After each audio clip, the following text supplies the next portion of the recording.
Selamat siang dan salam sejahtera di dalam kasih Tuhan kita Yesus Kristus. Pada hari ini kembali saya akan sampaikan kebenaran firman Allah yang akan saya angkat satu tema, yaitu penyerahan diri seutuhnya. Ayat bacaan ada di dalam kitab Rut pasal yang pertama, ayat 1 sampai dengan kelima yang akan saya sampaikan. Demikian firman Tuhan. Pada zaman para hakim memerintah, ada kelaparan di tanah Israel. Lalu pergilah seorang dari Betlehem Yehuda beserta istrinya dan kedua anaknya laki-laki ke daerah Moab untuk menetap di sana sebagai orang asing. Nama orang itu ialah Elimelek, nama istrinya Naomi, dan nama kedua anaknya Maklon dan Kilion. Semuanya orang-orang Efrata dari Betlehem Yehuda. Dan setelah sampai ke daerah Moab, diamlah mereka di sana. Kemudian matilah Elimelek suami Naomi, sehingga perempuan itu tertinggal dengan kedua anaknya. Keduanya mengambil perempuan Moab. Yang pertama bernama Orpa, yang kedua bernama Rut. Dan mereka diam di situ kira-kira 10 tahun lamanya. Lalu matilah juga keduanya, yakni Maklon dan Kilion, sehingga perempuan itu kehilangan kedua anaknya dan suaminya. Saudara-saudara, banyak orang tidak berani menyerahkan diri dengan berbagai alasan. Kitab Rut berkisah seorang perempuan Moab yang berani ke seberang melintasi batas-batas budaya dan perbedaan keyakinan bangsanya. Allah meneguhkan penyerahan diri seutuhnya kepadanya. Apakah ciri-ciri penyerahan diri seutuhnya? Ciri-ciri seorang yang menyerahkan diri seutuhnya. Pertama yaitu rela meninggalkan sesuatu karena mengasihi. Moab, tanah air Rut, adalah negeri tempat pengungsian keluarga Elimelek. Rut dinikahi Mahlon, anak Elimelek, dan Naomi. Namun tidak lama setelah pernikahan itu, mertua laki-laki dan suami meninggal. Apakah Rut akan menyertai ibu mertuanya yang akan kembali ke negeri asalnya? Rut memutuskan untuk meninggalkan tanah kelahirannya mengikut sang ibu mertua. Mereka menuju ke Betlehem di tanah Yehuda. Keputusan yang tidak mudah dan penuh resiko. Rut rela menanggung segala resiko itu karena ia mengasihi Naomi. Keputusan itu ditandai dengan kasih kepada sesama.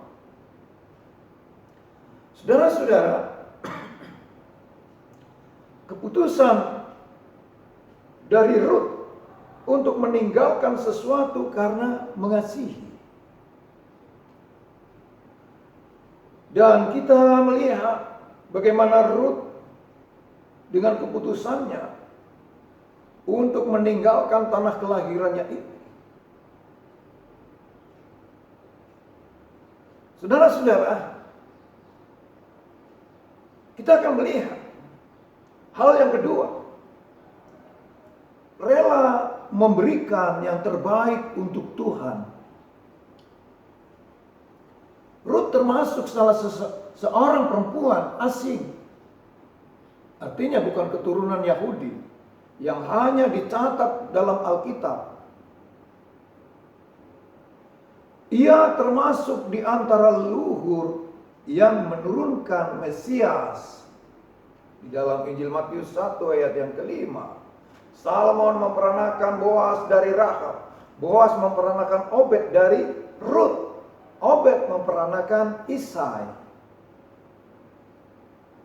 Ia rela menyerahkan hidupnya dan menyembah Allah Israel.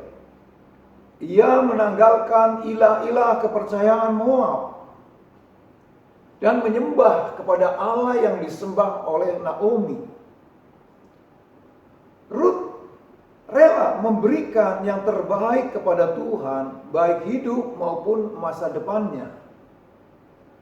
Saudara-saudara, pengalaman hidup Rut memberi kita pelajaran bahwa seorang yang tak berdaya dan tidak memiliki sumber-sumber penghidupan telah mengukir jejak langkah iman yang teguh di hadapan Tuhan. Kita menyaksikan bahwa seorang yang beriman memiliki masa depan. Allah memelihara hidupnya secara nyata.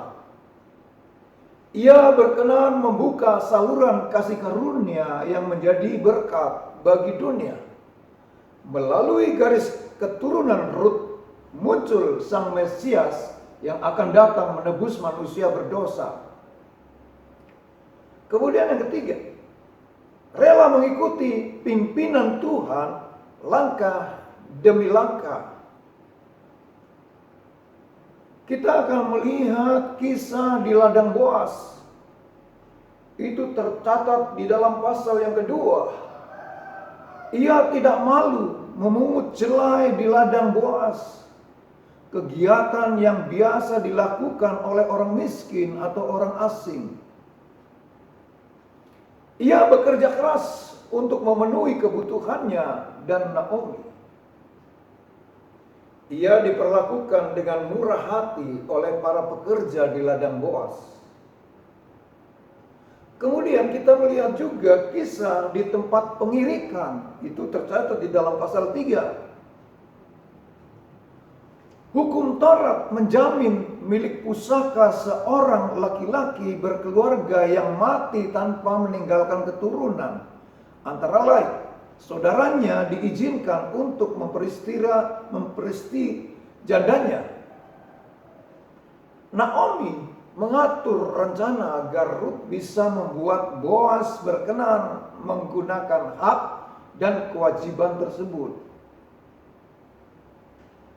Dan yang ketiga, kita melihat kisah di pintu gerbang, pasal yang keempat.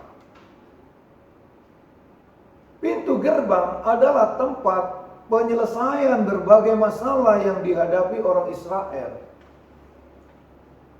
Penentuan hak seorang yang paling berkewajiban menebus Rut. Orang yang dimaksud tidak berkenan menggunakan haknya, maka Boas adalah urutan berikut yang berkewajiban menebus milik pusaka mendiang suami Rut.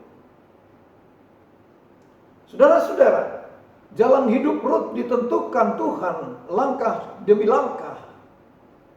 Pernikahannya dengan Boas menuju penggenapan rencana Allah yang sempurna. Kesimpulannya adalah, pertama,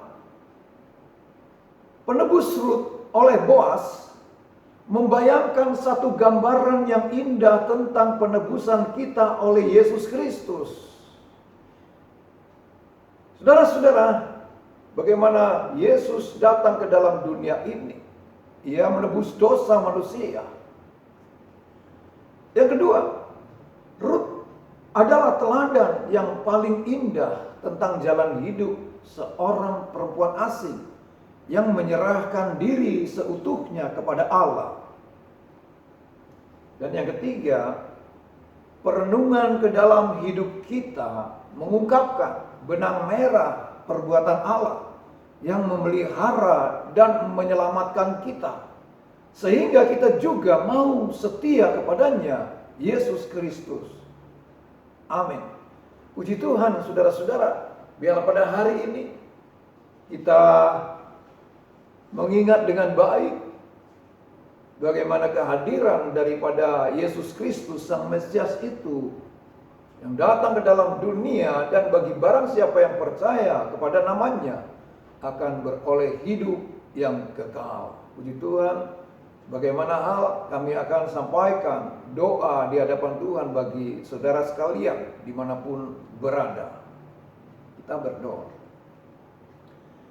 Bapa di dalam surga, di dalam nama Tuhan Yesus Kristus, hari ini kami naikkan ucapan syukur dan terima kasih berkat kemurahan dan anugerah daripada Tuhan bagi kami, untuk kami beroleh kesempatan dapat menyampaikan atau memberitakan Injil keselamatan.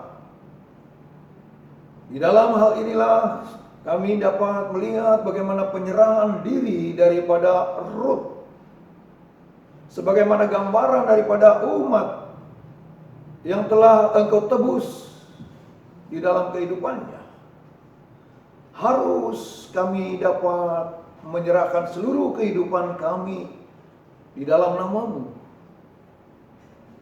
Terima kasih Bapa di dalam surga, biarlah pada saat hari ini, bahkan hari-hari mendatang kami pun beroleh penyertaan, beroleh perlindungan, dijauhkan dari segala macam mahara bahaya apapun, ataupun sakit penyakit apapun. Tuhan, Engkau membentengi kehidupan kami dengan kasih karunia daripada Allah.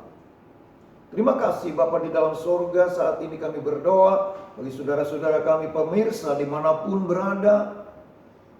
Engkau memberikan penyertaan, perlindungan, dan memberikan kesehatan, kekuatan, sehingga mereka semua dapat bekerja dan memuliakan Tuhan. Engkau memberikan kesempatan-kesempatan dalam kehidupan kami semua untuk dapat memberitakan tentang nama-Mu di tengah-tengah dunia ini, agar bagi barang siapa yang percaya di dalam nama Tuhan Yesus Kristus sebagai Tuhan dan Juru Selamat dalam kehidupannya, maka ia beroleh hidup yang kekal di masa yang akan datang. Terima kasih Bapa di dalam surga, kami mengalaskan doa kami pada siang hari ini hanya di dalam berkat nama Tuhan Yesus Kristus dan penuh ucapan syukur. Haleluya. Amin.